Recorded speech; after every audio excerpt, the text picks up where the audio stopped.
চুয়াডাঙ্গা বাংলাদেশের দক্ষিণ-পশ্চিমাঞ্চলে অবস্থিত একটি জেলা। এটি খুলনা বিভাগে অবস্থিত এবং পশ্চিমে ভারতের সাথে সীমান্ত রয়েছে। জেলাটি প্রায় ১,১৭০ বর্গ কিলোমিটার এলাকা জুড়ে রয়েছে এবং এটি তার সমৃদ্ধ সাংস্কৃতিক ঐতিহ্য, ঐতিহাসিক তাৎপর্য এবং কৃষি অবদানের জন্য পরিচিত। এই অঞ্চলের একটি বৈচিত্র্যময় প্রাকৃতিক দৃশ্য রয়েছে, উর্বর সমতল ভূমি এবং চুয়াডাঙ্গার কৃষি সমৃদ্ধিতে অবদানকারী নদনদী জুড়ে রয়েছে। জেলাটি মাথাভাঙ্গা নদী দ্বারা অতিক্রম করেছে, যা শুধুমাত্র প্রাকৃতিক সৌন্দর্যই বাড়ায় না বরং ফসল চাষের জন্য সেচের ক্ষেত্রেও গুরুত্বপূর্ণ ভূমিকা পালন করে। চুয়াডাঙ্গার অর্থনীতির মেরুদণ্ড হল কৃষি, যেখানে ধান, পাট, আখ এবং বিভিন্ন ফল উর্বর মাটিতে উৎপন্ন প্রাথমিক ফসল।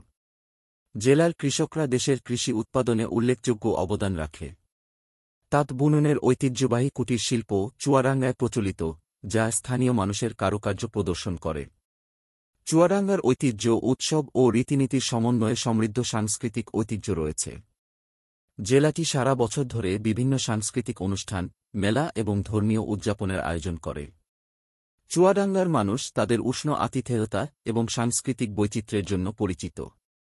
ঐতিহাসিকভাবে, চুয়াডাঙ্গা ১৯৭১ সালে বাংলাদেশের মুক্তিযুদ্ধের সময় উল্লেখযোগ্য ঘটনা প্রত্যক্ষ করেছে। জেলাটি স্বাধীনতার সংগ্রামে গুরুত্বপূর্ণ ভূমিকা পালন করেছিল এবং বেশ কিছু স্মৃতিসৌধ ও স্মৃতিস্তম্ভ মুক্তিযোদ্ধাদের আত্মত্যাগের প্রমাণ হিসেবে দাঁড়িয়ে আছে।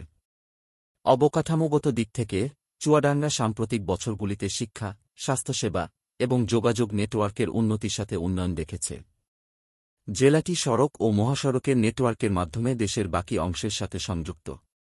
চুয়াডাঙ্গা বাংলাদেশের গ্রামীণ সৌন্দর্যের একটি আভাস দেয়, এর মনোরম প্রাকৃতিক দৃশ্য, প্রাণবন্ত সংস্কৃতি এবং কৃষিতে গভীরভাবে জড়িত একটি সম্প্রদায়।